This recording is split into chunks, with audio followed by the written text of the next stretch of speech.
നമസ്കാരം. തിരുവനന്തപുരം ശ്രീ പത്മനാഭസ്വാമിയുടെ മണ്ണിൽ വരിക എന്നത് എന്റെ സൗഭാഗ്യമാണ്. നാരായണ ഗുരുദേവന്റെ അറിവിന് മുന്നിൽ, മഹാത്മാ അയ്യങ്കാളിയുടെ മാർഗദർശനത്തിന് മുന്നിൽ, മന്നത്ത് പത്മനാഭന്റെ നിസ്വാർത്ഥ സേവനത്തിന് മുന്നിൽ ഞാൻ നമസ്കരിക്കുന്നു. ഇന്ന് വസന്ത പഞ്ചമി ദിവസമാണ്. സരസ്വതി പൂജയുടെ പാവനമായ ദിവസം കൂടിയാണ് ഇന്ന്. അതോടൊപ്പം മഹാമാഘ മഹോത്സവവും നടക്കുകയാണ്. എല്ലാ മലയാളികൾക്കും ഈ മഹോത്സവങ്ങളുടെ എല്ലാ പേരിലുള്ള എല്ലാ നന്മകളും ഞാൻ നേരുകയാണ്. അതോടൊപ്പം ഇന്ന് നേതാജി സുഭാഷ് ചന്ദ്രബോസിന്റെ ജന്മദിവസമാണ്. ഇന്ന് രാജ്യം അദ്ദേഹത്തിന്റെ ജന്മദിന ദിവസത്തെ പരാക്രമ ദിവസം എന്ന പേരിലാണ് ആഘോഷിക്കുന്നത്. രാജ്യത്തെ എല്ലാവർക്കും നേതാജിയുടെ ജന്മദിനമായ പരാക്രമ ദിവസത്തിന്റെ ആശംസകളും ഞാൻ നേരുകയാണ്.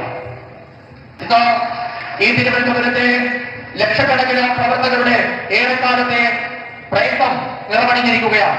ഞാൻ എന്റെ പ്രസംഗം തുടങ്ങുന്നതിന് മുൻപ് തിരുവനന്തപുരത്തെ ജനങ്ങൾക്ക്, ലക്ഷക്കണക്കിന് വരുന്ന ഭാരതീയ ജനതാ പാർട്ടിയുടെ പ്രവർത്തകർക്ക് എല്ലാവർക്കും ഏറെ ആദരപൂർവ്വം ഞാൻ നിങ്ങൾക്ക് എല്ലാവർക്കും എന്റെ സാദര നമസ്കാരം അർപ്പിക്കുന്നു.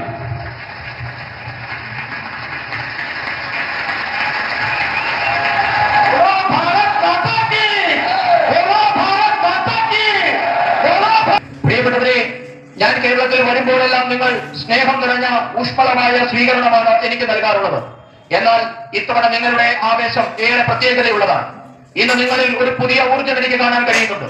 നിങ്ങളിൽ നിന്ന് ഒരു പുതിയ പ്രതീക്ഷ എനിക്ക് കാണാൻ കഴിയുന്നുണ്ട്.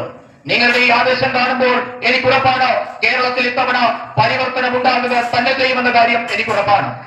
ഞാൻ എന്റെ എല്ലാ ഉറപ്പോടും കരുത്തോടും കൂടി നിങ്ങളോട് പറയുന്നു, 1987 മുൻപ് ഗുജറാത്തിൽ ഭാരതീയ ജനതാ പാർട്ടി എന്നുള്ളത് തോൽവികൾ ഏറ്റുവാങ്ങുന്ന ഒരു പാർട്ടി മാത്രമായിരുന്നു. പത്രത്താളുകളിൽ പോലും ഇടം പിടിക്കാൻ പറ്റില്ലാത്ത ഒരു പാർട്ടിയായി. 1987 ആദ്യമായി അഹമ്മദാബാദ് മുനിസിപ്പാലിറ്റിയാണ് ഭാരതീയ ജനതാ പാർട്ടി വിജയിച്ചത്. അതുപോലെ ഇന്ന് തിരുവനന്തപുരം കോർപ്പറേഷനിലും നാം വിജയം നേടിയിട്ടുണ്ട്. ഇവിടെ നിന്നാണ് ഗുജറാത്ത് തുടങ്ങിയത്. ഗുജറാത്തിലെ ചൈത്രയാത്ര അഹമ്മദാബാദ് മുനിസിപ്പാലിറ്റിയിൽ നിന്നാണ് നാം തുടങ്ങിയത്. ആ അഹമ്മദാബാദിലെ ജനങ്ങൾ, ഗുജറാത്തിലെ ജനങ്ങൾ ഭാരതീയ ജനതാ പാർട്ടിയുടെ പ്രവർത്തനം കണ്ടു. അവരതിനെ വിലയിരുത്തി. അതിനുശേഷം അവർ നമുക്ക് തുടർച്ചയായി അവരെ സേവിക്കാനുള്ള അവസരം തന്നുകൊണ്ടിരിക്കുകയാണ്. ഒരു പട്ടണത്തിൽ നിന്ന് തുടങ്ങിയ ജൈത്രയാത്രയാണ് ഇന്ന് നാം ഗുജറാത്തിൽ തുടർച്ചയായി ഭരിക്കുന്നതിൽ എത്തി നിൽക്കുന്നത്. അതേപോലെ ഇന്ന് കേരളത്തിലും നാം ഒരു പട്ടണത്തിൽ നിന്ന് തുടങ്ങുകയാണ്. എനിക്കുറപ്പുണ്ട്, ഇന്ന് കേരളം ഭാരതീയ ജനതാ പാർട്ടിയെ വിശ്വസിച്ച് തുടങ്ങിയിരിക്കുന്നു. പ്രിയപ്പെട്ടവരെ, തിരുവനന്തപുരത്തെ ഭാരതീയ ജനതാ പാർട്ടിയുടെ വിജയം അസാധാരണമാണ്, ഐതിഹാസികമാണ്, അത്ഭുതപൂർവമാണ്. കേരളത്തിലെ ഭാരതീയ ജനതാ പാർട്ടിയുടെ ഭരണത്തിന് തിരുവനന്തപുരം അടിത്തറയിട്ട് കഴിഞ്ഞു എന്ന് നമുക്ക് പറയാം. തിരുവനന്തപുരം കോർപ്പറേഷനിലെ ജനങ്ങൾ നിങ്ങളെ സേവിക്കാൻ ഒരു അവസരം ഇന്ന് ഭാരതീയ ജനതാ പാർട്ടിക്ക് നൽകിയിട്ടുണ്ട്. തിരുവനന്തപുരത്തെ ബിജെപിയുടെ വിജയകാഹളം കേരളത്തിൽ മാത്രമല്ല രാജ്യം മുഴുവൻ ഇന്ന് അലയടിക്കുകയാണ്. ഇത് സദ്ഭരണത്തിനായി എത്തിക്കുന്ന പാർട്ടിയുടെ വിജയമാണ്. വികസിത കേരളം എന്ന സ്വപ്നം യാഥാർത്ഥ്യമാക്കാനുള്ള വിജയമാണിത്. ഇടത് വരുന്ന അഴിമതി ഭരണത്തിൽ നിന്ന് കേരളത്തെ മോചിപ്പിക്കുമെന്ന നിശ്ചയദാർഢ്യത്തോടു കൂടിയുള്ള വിജയം കൂടിയാണ് ഇത്. ഭാരതീയ ജനതാ പാർട്ടി വിശ്വാസം അർപ്പിച്ച തിരുവനന്തപുരത്തെ ഓരോ വോട്ടറെയും ഞാൻ അഭിനന്ദിക്കുന്നു. തിരുവനന്തപുരത്തിന് നന്ദി, നന്ദി തിരുവനന്തപുരം. എനിക്ക് എവിടെ നിന്നുകൊണ്ട് കാണാം, ഒരു കൊച്ചുകുഞ്ഞ് കുറെ നേരമായി ഒരു ചിത്രം ഉയർത്തിപ്പിടിച്ച് നിൽക്കുന്നുണ്ട്. അവരെ നിന്റെ കൈകളിലേക്ക് അവിടെ ഇരിക്കുക. ഞാൻ ഇവിടെ SP ജിയോട് പറയുന്നുണ്ട്, നിന്റെ ആ ചിത്രം ഇവിടെ ഏൽപ്പിക്കുക. ആ ചിത്രം തരുമ്പോൾ അതിന്റെ പിറകിൽ നിന്റെ അഡ്രസ്സും അവരുടെ കുഞ്ഞിന്റെ അഡ്രസ്സും കൂടി അതിൽ എഴുതണം. ഞാൻ കുഞ്ഞിനെ കത്തയക്കുന്നതാണ്. അതോടൊപ്പം തന്നെ മാഡം ഏതൊരു പുസ്തകം ഉയർത്തിപ്പിടിക്കുന്നത് കാണുന്നുണ്ട്. അതെന്താണെന്ന് മനസ്സിലായില്ല. ഞാൻ രാജ്യത്തെ എല്ലായിടത്തും പോകുന്നുണ്ട്. രാജ്യത്തെ വിവിധ പരിപാടിയിൽ പങ്കെടുക്കുന്നത് എല്ലായിടത്തും യുവാക്കളും കുട്ടികളും ഒക്കെ അവരുടെ സ്നേഹം പല രീതിയിൽ പ്രകടിപ്പിക്കാറുണ്ട്.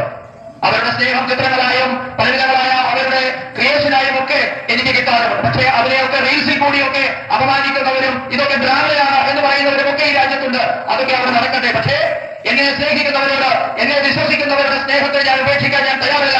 നിങ്ങൾ എത്ര റീൽസ് ഉണ്ടാക്കി അപമാനിക്കാൻ ശ്രമിച്ചാലും നിങ്ങളോട് പറയാനുള്ളത്, നിങ്ങൾ റീൽസ് ഉണ്ടാക്കിക്കൊള്ളൂ. അതിൽ എത്രയോ 1000 മടങ്ങാണ് ഈ രാജ്യത്തെ ജനങ്ങൾ എനിക്ക് നൽകുന്ന സ്നേഹം. അവരോട് എനിക്ക് ഉത്തരവാദിത്വമുണ്ട്. അവരുടെ സ്നേഹത്തോട് 1000 മടങ്ങ് എനിക്ക് വിധേയത്വമുണ്ട്. പ്രിയപ്പെട്ടവരെ, കഴിഞ്ഞ 7 പതിറ്റാണ്ടായി ഇടതു വലതു മുന്നണികൾ തിരുവനന്തപുരത്തോട് അനീതിയാണ് ചെയ്തുകൊണ്ടിരിക്കുന്നത്. ഇവരുടെ അഴിമതി മൂലം തിരുവനന്തപുരം അടിസ്ഥാന സൗകര്യ മേഖലയിൽ പോലും പിന്നാക്കം പോയി. എന്നാൽ ഇനി മുതൽ അങ്ങനെയാവില്ല. വികസിത തിരുവനന്തപുരം എന്ന സ്വപ്നം സാക്ഷാത്കരിക്കാൻ ഭാരതീയ ജനതാ പാർട്ടി പരിശ്രമം തുടങ്ങിക്കഴിഞ്ഞിരിക്കുന്നു. തിരുവനന്തപുരത്തെ ജനങ്ങളോട് ഞാൻ പറയുന്നു, നിങ്ങൾക്ക് വിശ്വസിക്കാം, മാറാത്തത് ഇനി മാറും. ഇതുവരെ മാറാത്തത് എന്തായിരുന്നു, അത് മാറി തുടങ്ങിയിട്ടുണ്ട്. മുഴുവൻ രാജ്യത്തിനും മാതൃകയായി തിരുവനന്തപുരം ഇനി മാറുമെന്ന് നിങ്ങൾക്ക് വിശ്വസിക്കാം. രാജ്യത്തെ തന്നെ ഏറ്റവും മികച്ച നഗരമാകാനുള്ള തിരുവനന്തപുരത്തിന്റെ പരിശ്രമത്തിന് ഞാൻ എല്ലാ പിന്തുണയും വാഗ്ദാനം ചെയ്യുന്നു. ഞാനൊരു കാര്യം നിങ്ങളോട് പറയാൻ ആഗ്രഹിക്കുന്നു. കേരളത്തിന്റെ തലവരെയും ഭാവിയും മാറ്റാൻ പോകുന്ന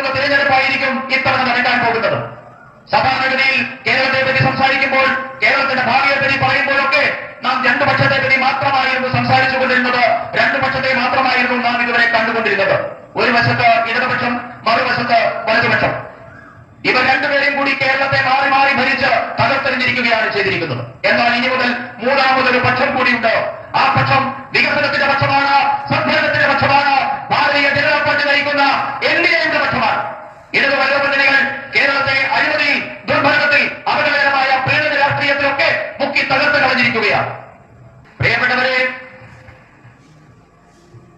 സിപിഎമ്മിന്റെയും കോൺഗ്രസിന്റെയും ഇടതുപക്ഷത്തിന്റെയും വലതുപക്ഷത്തിന്റെയും പതാകകൾ ഒരുപക്ഷെ വ്യത്യസ്തമാകാം, ചിഹ്നം രണ്ടായിരിക്കാം. എന്നാൽ ഇവരുടെ രാഷ്ട്രീയം, ഇവരുടെ അജണ്ട ഒന്നു തന്നെയാണ്. ഒരു വശത്ത് ആരോടും കലപ്പാടില്ലാത്ത സമ്പൂർണ്ണ അഴിമതി, ആരോടും ഉത്തരവാദിത്തമില്ലാത്ത സമ്പൂർണ്ണ വർഗീയത.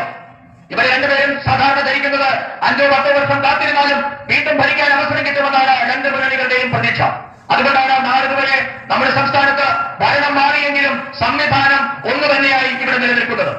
ഇനിയാണ് യഥാർത്ഥ അർത്ഥത്തിൽ ഒരു പുതിയ സർക്കാർ ഇവിടെ ഉണ്ടാകേണ്ടിയിരിക്കുന്നു.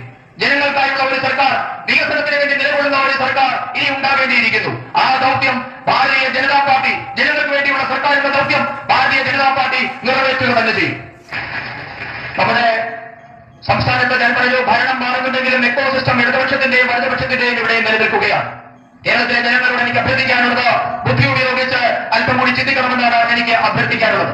കേരളത്തിൽ 5 വർഷം ഇടതുപക്ഷം, 5 വർഷം വലതുപക്ഷം എന്ന രീതിയിലാണ് ഭരണം നടക്കുന്നത്. നിങ്ങൾ എന്നോട് പറയും, എന്തുകൊണ്ടാണ് ഇങ്ങനെ സംഭവിക്കുന്നത്? നമുക്ക് ത്രിപുരയിൽ ഉദാഹരണം എടുക്കാം. ത്രിപുരയിൽ 30 വർഷമാണ് ഇടതുപക്ഷ സർക്കാർ ഭരിച്ചത്. അതിനുശേഷം അവിടെ ജനങ്ങൾ മാറി ചിന്തിച്ചു, ഭാരതീയ ജനതാ പാർട്ടിക്ക് ഒരു അവസരം നൽകി. ഇന്ന് തുടർച്ചയായി 2ാം തവണയും ഭാരതീയ ജനതാ പാർട്ടി ത്രിപുര ഭരിക്കുകയാണ്. ഇന്നവിടെ LDFിനെ പേരിന് പോലും കാണാൻ കിട്ടുന്നില്ല. കാരണം ഭാരതീയ ജനതാ പാർട്ടി വന്നാൽ ഇവരുടെ അഴിമതിയും ഐക്യവും നടക്കില്ല എന്ന് അവർക്ക് മനസ്സിലായിട്ടുണ്ട്. ബംഗാളിന്റെ ഉദാഹരണം എടുത്താൽ 35-40 വർഷക്കാലം ബംഗാൾ ഇടതുമുന്നണിയാണ് ഭരിച്ചുകൊണ്ടിരുന്നത്. ഇന്ന് സർക്കാർ മാറി ഇടതുപക്ഷത്തിനെതിരെ സമരം ചെയ്ത് ഇന്ന് അവിടെ പുതിയൊരു സർക്കാർ ഉണ്ടായിരിക്കുന്നു. പക്ഷേ അവിടുത്തെ ഇടതുപക്ഷത്തിന്റെ അവസ്ഥ എന്താണ്? ഇന്ന് ഇടതുപക്ഷത്തിന്റെ ടിക്കറ്റിൽ മത്സരിക്കാൻ ഒരു സ്ഥാനാർത്ഥിയെ പോലും കിട്ടുന്നില്ല എന്നതാണ് ഇടതുപക്ഷത്തിന്റെ അവസ്ഥ. ഇതെന്തുകൊണ്ടാണ് കേരളത്തിൽ സംഭവിക്കാത്തത് എന്ന് നിങ്ങൾ ചിന്തിക്കണം. കാരണം ഇവർ രണ്ടുപേരും തമ്മിലുള്ള അഡ്ജസ്റ്റ്മെന്റ് രാഷ്ട്രീയമാണ്, വിട്ടുവീഴ്ച രാഷ്ട്രീയമാണ്, ഐക്യമാണ് ഇതിന് കാരണം. ഞാൻ നിങ്ങളോട് പറയുന്നു, കേരളത്തെ രക്ഷിക്കണമെങ്കിൽ, കേരളം രക്ഷപ്പെടണമെങ്കിൽ ഈ ഇടതു വലതു മുന്നണിയുടെ കൂട്ടുകക്ഷി ഭരണം, ഇവരുടെ ഐക്യത്തോടു കൂടിയുള്ള അഡ്ജസ്റ്റ്മെന്റ് ഭരണം അവസാനിപ്പിക്കണം. കാരണം ഒരാൾ പറയുന്നു, ഞാൻ ഭരണത്തിൽ വന്നാൽ നിങ്ങളെ ബുദ്ധിമുട്ടിക്കില്ല, നിങ്ങൾ ഭരണത്തിൽ വന്നാൽ ഞങ്ങളെയും ബുദ്ധിമുട്ടിക്കരുത് എന്ന തരത്തിലുള്ള അഡ്ജസ്റ്റ്മെന്റ് ഭരണം അവസാനിപ്പിച്ചെങ്കിൽ മാത്രമേ കേരളം മുൻപോട്ടേക്ക് പോവുകയുള്ളൂ, കേരളം രക്ഷപ്പെടുകയുള്ളൂ. പ്രിയപ്പെട്ടവരെ, സംസ്ഥാനങ്ങളുടെ വികസനത്തിൽ കൂടി മാത്രമേ രാജ്യത്തിന്റെ വികസനം സാധ്യമാകൂ എന്ന മന്ത്രവുമായാണ് ഭാരതീയ ജനതാ പാർട്ടി ഇന്ന് പ്രവർത്തിക്കുന്നത്. അതിനാൽ തന്നെ കേരളത്തിന്റെ വികസനത്തിന് ഭാരതീയ ജനതാ പാർട്ടി വലിയ പ്രാധാന്യമാണ് നൽകുന്നത്. അതേസമയം കേരളം ഭരിക്കുന്ന LDF ഇന്ന് വികസനത്തിന്റെ ശത്രുവായി മാറിയിരിക്കുന്നു. ഇന്ന് LDF സർക്കാർ അവരുടെ എല്ലാ ശക്തിയും കഴിവും വിനിയോഗിക്കുന്നത് കേന്ദ്ര പദ്ധതികളുടെ നേട്ടം കേരളത്തിലെ സാധാരണക്കാർക്ക് നൽകാതിരിക്കുന്നതിന് വേണ്ടിയാണ് അവർ എല്ലാ ശക്തിയും കഴിവും വിനിയോഗിക്കുന്നത്. കേരളത്തിലെ നഗരങ്ങളിൽ പ്രധാനമന്ത്രി ആവാസ് യോജനയുടെ അടുത്ത ഘട്ടം, 2ാം ഘട്ടം LDF സർക്കാർ നടപ്പാക്കാൻ തയ്യാറാകുക. എല്ലാ വീടുകളിലും പൈപ്പുകളിൽ കൂടി ശുദ്ധജലം എത്തിക്കുന്ന പദ്ധതിയും ഇവിടെ ഇന്ന് നിലച്ചിരിക്കുകയാണ്. PMC പദ്ധതിയുടെ കീഴിൽ വരുന്ന ആധുനികമായ സ്കൂളുകളിൽ സാധാരണക്കാരുടെ മക്കൾ പഠിക്കേണ്ടതില്ല എന്നതാണ് ഇടതു സർക്കാരിന്റെ നയം. ഈ പദ്ധതിയുടെ നേട്ടങ്ങളിൽ നിന്ന് സംസ്ഥാന സർക്കാർ കേരളത്തിലെ ജനങ്ങളെ, ഈ പദ്ധതിയുടെ നേട്ടങ്ങൾ സംസ്ഥാന സർക്കാർ കേരളത്തിലെ വിദ്യാർത്ഥികൾക്ക് നിഷേധിക്കുകയാണ്. ഇങ്ങനെ സാധാരണക്കാരുടെ ശത്രുവായി മാറിയ ഇടതു സർക്കാരിനെ ഒരു പാഠം പഠിപ്പിക്കേണ്ടത് അത്യാവശ്യം. പ്രിയപ്പെട്ടവരെ, ഭാരതീയ ജനതാ പാർട്ടി നയിക്കുന്ന കേന്ദ്രത്തിലെ NDA സർക്കാർ സാധാരണക്കാരുടെ ജീവിതം മെച്ചപ്പെടുത്താൻ പ്രതിജ്ഞാബദ്ധമാണ്. ഇതിന് ഏറ്റവും ഒടുവിലത്തെ ഉദാഹരണമാണ് നമ്മുടെ തെരുവ് കച്ചവടക്കാർ, തട്ടുകടക്കാർ, വഴിയോര കച്ചവടക്കാർ എന്നിവർക്കായി കേന്ദ്ര സർക്കാർ നടപ്പാക്കുന്ന വിവിധ പദ്ധതികൾ. ഈ വിഭാഗത്തിൽപ്പെട്ട ദുർബലരായ മനുഷ്യരെ സാമ്പത്തികമായി സഹായിക്കാൻ വേണ്ടി നാം പ്രധാനമന്ത്രി സ്വനിധി പദ്ധതി നടപ്പാക്കിയിട്ടുണ്ട്. കേരളം ഉൾപ്പെടെയുള്ള നാടുകളിലെ ലക്ഷക്കണക്കിന് പാവപ്പെട്ട മനുഷ്യർക്കാണ് ഈ പദ്ധതി മൂലം പ്രയോജനം കിട്ടുന്നത്. ലക്ഷക്കണക്കിന് സാധാരണക്കാർക്ക് PM സ്വനിധി പദ്ധതി വന്നതുമൂലം ബാങ്കുകളിൽ നിന്ന് ആദ്യമായി സഹായം കിട്ടാൻ തുടങ്ങിയിരിക്കുന്നു. ഇപ്പോൾ ഈ പാവങ്ങളെ സഹായിക്കുന്നതിന് വേണ്ടി കേന്ദ്ര സർക്കാർ മറ്റൊരു സുപ്രധാന ചുവട് കൂടി ഇന്ന് വെച്ചിരിക്കുകയാണ്. തെരുവ് കച്ചവടക്കാർക്കും ക്രെഡിറ്റ് കാർഡ് കിട്ടുന്ന പദ്ധതി, ഇവിടെ ഈ രാജ്യത്തെ മുഴുവൻ തെരുവ് കച്ചവടക്കാർക്കും പ്രയോജനം കിട്ടുന്ന ഈ പദ്ധതിയുടെ രാജ്യവ്യാപകമായ ഉദ്ഘാടനം അല്പസമയം മുമ്പ് കേരളത്തിന്റെ ഈ പത്മനാഭന്റെ മണ്ണിൽ വെച്ചാണ് ഞാൻ നിർവഹിച്ചത്. പ്രിയപ്പെട്ടവരെ, 2014 മുൻപുള്ള 10 വർഷക്കാലം ഇടതുപക്ഷത്തിന്റെ പിന്തുണയുള്ള കോൺഗ്രസ് സർക്കാരായിരുന്നു കേന്ദ്രം ഭരിച്ചിരുന്നത്. ഈ കാലയളവിൽ കേരളത്തിലെ സാധാരണക്കാരായ കർഷകർക്കോ മത്സ്യത്തൊഴിലാളികൾക്കോ പ്രയോജനം കിട്ടുന്ന ഒരു കാര്യവും ഇടതുപക്ഷത്തിനോ CPIM-നോ കോൺഗ്രസിനോ അക്കാലത്ത് ചെയ്യാൻ സാധിച്ചിട്ടില്ല. സർക്കാരിൽ ഇരുന്നപ്പോഴും ചെയ്തിട്ടില്ല, പിന്തുണ കൊടുക്കുന്ന കാലഘട്ടത്തിലും ചെയ്തിട്ടില്ല. കർഷകരുടെ പേരിൽ വ്യാജ വാഗ്ദാനങ്ങളും പാക്കേജുകളും മാത്രമായിരുന്നു അക്കാലത്ത് പ്രഖ്യാപിക്കപ്പെട്ടത്. കർഷകരുടെ പേരിൽ പ്രഖ്യാപിക്കപ്പെട്ട പദ്ധതികളുടെ മുഴുവൻ പണവും ഇടതു വരുന്ന നേതാക്കളുടെ പോക്കറ്റിലേക്കാണ് അക്കാലത്ത് പോയിക്കൊണ്ടിരിക്കുന്നത്. എന്നാൽ കർഷകരുടെ പണം അവർക്ക് തന്നെ കിട്ടണമെന്ന ഭാരതീയ ജനതാ പാർട്ടിയുടെ നിശ്ചയദാർഢ്യത്തെ തുടർന്ന് NDA സർക്കാർ രാജ്യത്തെ കർഷകർക്കായി കിസാൻ സമ്മാൻ നിധിയാണ് ഇന്ന് നടപ്പാക്കിയിട്ടുള്ളത്. ഈ പദ്ധതി മൂലം കേരളത്തിലെ ലക്ഷക്കണക്കിന് വരുന്ന കർഷകരുടെ അക്കൗണ്ടുകളിലേക്ക് 13,000 കോടി രൂപയാണ് ഭാരതീയ ജനതാ പാർട്ടിയുടെ സർക്കാർ നേരിട്ട് അക്കൗണ്ടുകളിലേക്ക് എത്തിച്ചത്. ഈ പണം ഇന്ന് ഇടത് വരുന്ന നേതാക്കൾ വിചാരിച്ചാൽ പോലും ഓർത്തിക്കാൻ പറ്റത്തില്ല. ആ പറ്റാത്ത തരത്തിലേക്ക് കർഷകർക്ക് നേരിട്ട് പണം എത്തിച്ചിട്ടുണ്ട്. മത്സ്യത്തൊഴിലാളികളുടെ ക്ഷേമം എന്നുള്ളത് NDAയുടെ പ്രഥമ പരിഗണനയാണ്. പ്രധാനമന്ത്രി മത്സ്യസമ്പദ യോജന വഴി കേരളത്തിന് 14,000 കോടി രൂപയാണ് കേന്ദ്ര സർക്കാർ നൽകിയത്. മത്സ്യബന്ധനത്തിന്റെ കാര്യങ്ങൾ നോക്കുന്നതിന് വേണ്ടി ഒരു പ്രത്യേക മന്ത്രാലയം രൂപീകരിച്ചതും ഭാരതീയ ജനതാ പാർട്ടി നയിക്കുന്ന കേന്ദ്ര സർക്കാരാണ്. രാജ്യത്ത് ആദ്യമായി കിസാൻ ക്രെഡിറ്റ് കാർഡിന്റെ പ്രയോജനം മത്സ്യത്തൊഴിലാളികൾക്ക് നൽകിയതും ഭാരതീയ ജനതാ പാർട്ടിയുടെ സർക്കാരാണ്. മത്സ്യത്തൊഴിലാളികൾക്ക് 5 ലക്ഷം രൂപയുടെ ഇൻഷുറൻസ് ആണ് കേന്ദ്ര സർക്കാർ ഏർപ്പെടുത്തിയിട്ടുള്ളത്. ആഴക്കടൽ മത്സ്യബന്ധനത്തിന് പോകുന്ന വലിയ ബോട്ടുകളുടെ നവീകരണത്തിനും കേന്ദ്ര സർക്കാർ സഹായം നൽകുന്നുണ്ട്. പ്രിയപ്പെട്ടവരെ, കേരളത്തിന്റെ വികസനത്തിൽ യുവാക്കളുടെ പങ്ക് വളരെ വലുതാണ്. എന്നാൽ കേരളത്തെ മാറി ഭരിച്ച 2 മുന്നണികളും കേരളത്തിലെ യുവാക്കളോട് വഞ്ചനയാണ് കാണിച്ചിട്ടുള്ളത്. കേരളത്തിലെ യുവാക്കൾക്ക് തൊഴിലവസരം സൃഷ്ടിക്കാനുള്ള കർമ്മ പദ്ധതി NDAയുടെ പക്കലുണ്ട്. ഭാരതം നടപ്പാക്കിയ ആത്മനിർഭർ പദ്ധതിയിൽ അവസരം കിട്ടുമോ എന്ന് ഇന്ന് ലോകം മുഴുവൻ ഉറ്റുനോക്കുകയാണ്. ലോകത്തിലെ വിവിധ രാജ്യങ്ങളുമായി, അത് മധ്യേഷ്യയിലെ ഗൾഫ് രാജ്യങ്ങളാകട്ടെ, യൂറോപ്പ് ആകട്ടെ, അവരുമായി ഒക്കെ നയതന്ത്ര ബന്ധങ്ങളിലൂടെ ഭാരതം എന്ന വലിയ വലിയ കരാറുകളിൽ ഒപ്പിടുകയാണ്. ഈ കരാറുകളിലും ഒക്കെ ഗുണം കേരളത്തിനും കിട്ടേണ്ടതാണ്. പക്ഷേ അത് സാധ്യമാകണമെങ്കിൽ കേരളത്തിലും ഒരു ഇരട്ട എഞ്ചിൻ സർക്കാർ ഉണ്ടാകേണ്ടത് വളരെ വളരെ അത്യാവശ്യമാണ്. സുഹൃത്തുക്കളെ, ആധുനിക അടിസ്ഥാന സൗകര്യ വികസനം എന്നുള്ളത് തൊഴിൽ കിട്ടുന്നത് വലിയ ഘടകമാണ്. പക്ഷേ ഇടതാകട്ടെ വലുതാകട്ടെ കേരളത്തിന്റെ അടിസ്ഥാന സൗകര്യ വികസനം നടപ്പാക്കുന്നതിൽ ഒരു ശ്രദ്ധയും കാണിച്ചിട്ടില്ല. പകരം വലിയ വലിയ അഴിമതികളാണ് അവർ ചെയ്തുകൊണ്ടിരുന്നത്. എന്നാൽ ഭാരതീയ ജനതാ പാർട്ടി ആകട്ടെ അടിസ്ഥാന സൗകര്യ നിർമ്മാണത്തിലൂടെ ലക്ഷക്കണക്കിന് തൊഴിലവസരങ്ങളാണ് സൃഷ്ടിക്കുന്നത്.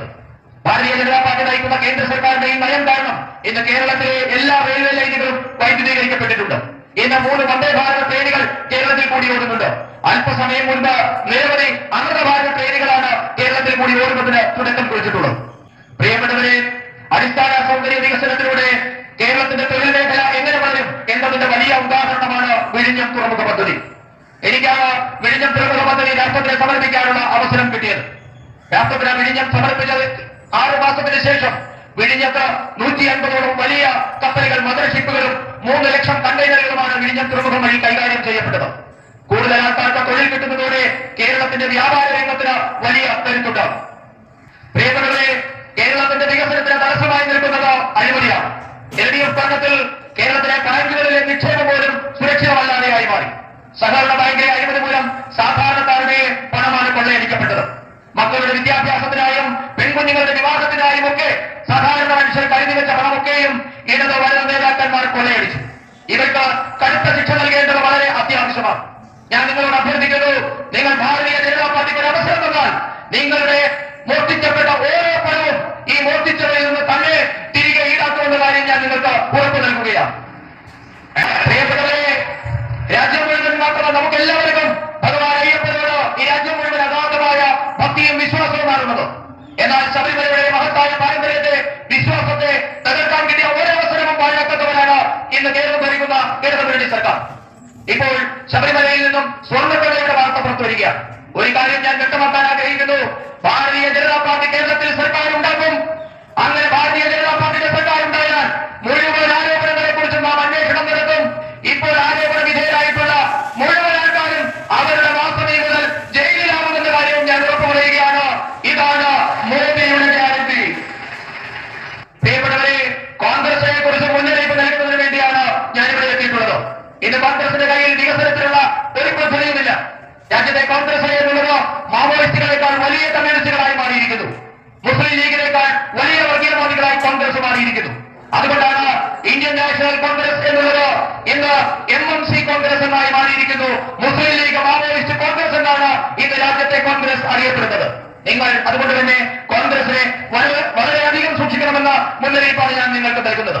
മുസ്ലിം ലീഗ് മാവോയിസ്റ്റ് കോൺഗ്രസ് കേരളത്തെ ഇന്ന് അവരുടെ വർഗീയ പരീക്ഷണങ്ങളുടെ പരീക്ഷണശാലയാക്കി മാറ്റിയിരിക്കുകയാണ്. കേരളത്തിലും കോൺഗ്രസ് വിഘടനവാദികളെ പിന്തുണയ്ക്കുകയാണ്. അറിവിന്റെ ശാസ്ത്ര അവബോധത്തിന്റെ ആധ്യാത്മികതയുടെ വിശ്വാസത്തിന്റെ ഒക്കെ നാടായ നമ്മുടെ പവിത്രമായ കേരളത്തെ ഈ കോൺഗ്രസിന്റെ മുസ്ലിം ലീഗ് അജണ്ടയിൽ നിന്ന് നമുക്ക് ഒരുമിച്ച് മുക്തരാക്കണം. കേരളത്തെ നമുക്ക് ഒരുമിച്ച് രക്ഷിക്കണം. സാധ്യവും പ്രിയപ്പെട്ടവരെ, ഇപ്പോൾ വികസിത കേരളം സാധ്യമാക്കാനുള്ള സമയമാണ് സമാപനമായിരിക്കുന്നത്. ഇതിനായി കേരളത്തിന് ഒരു പുതിയ രാഷ്ട്രീയം ആവശ്യമാണ്. 21ാം നൂറ്റാണ്ടിന്റെ ആദ്യ 25 വർഷങ്ങൾ കടന്നുപോയിരിക്കുന്നു. അടുത്ത 25 വർഷത്തിനുള്ളിലെങ്കിലും കേരളത്തെ വികസിതമാക്കണമെങ്കിൽ ഉറച്ച തീരുമാനം ആവശ്യമാണ്. അതുകൊണ്ട് ഞാൻ കേരളത്തോട് പറയുന്നു, ഇതാണ് ശരിയായ സമയം, ഇതാണ് സമയം. കേരളത്തിൽ മാറ്റം കൊണ്ടുവരാനുള്ള യഥാർത്ഥ സമയം ഇതാണ്. വികസിത കേരളം സൃഷ്ടിക്കാനുള്ള സമയമാണ് ഇപ്പോൾ ഉള്ളത്. NDA സർക്കാരിനുള്ള ശരിയായ സമയമാണിത്. വരൂ, നമുക്ക് ഒരുമിച്ച് ഭാരതീയ ജനതാ പാർട്ടിക്കൊപ്പം അണിചേർന്ന് കേരളത്തിന്റെ വികസനത്തിന് പുതിയൊരു തുടക്കം കുറിക്കാം. मेरे साथ बोलिए, भारत माता की जय। आप रहने, भारत माता की, भारत माता की, भारत माता की। आज नेताजी सुभाष बाबू की जन्म जयंती भी है और वंदे मातरम के 150 साल। मेरे साथ बोलिए, वंदे वंदे